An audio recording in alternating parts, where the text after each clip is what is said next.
प्यार, इश्क, मोहब्बत सबसे ज्यादा खतरनाक है और इससे साइड इफेक्ट भी उतने ही भयानक।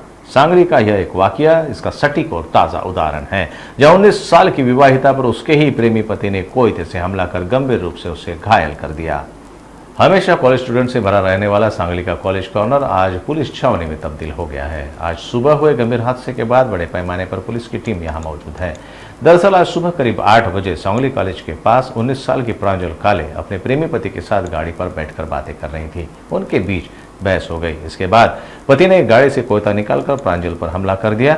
उसने डर के मारे अपना हाथ आगे कर दिया, जिससे वह बुरी तरह से घायल हो गई। इसके बाद उसका पति मौके से फरार हो गया। वहीं वहां मौजूद नागरिकों ने उसे तुरंत सिविल अस्पताल में भर्ती कराया। उसकी हालत फिलहाल स्थिर है। हालांकि हमलावर का नाम और हमले का कारण अभी तक अज्ञात है। वहीं पुलिस आगे की जांच में जुटी हुई है।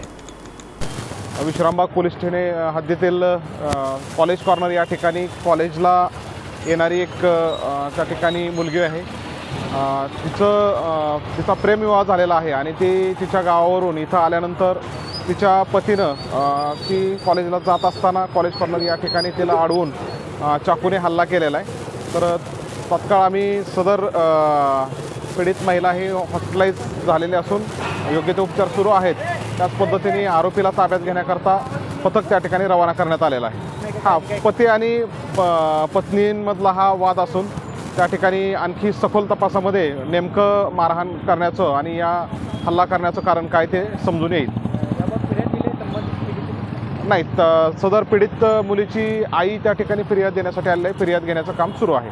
तपासाकरता आम्ही एक पथक त्या ठिकाणी रवाना केलेलं असून तत्काळ आरोपी ताब्यात घेत आहोत।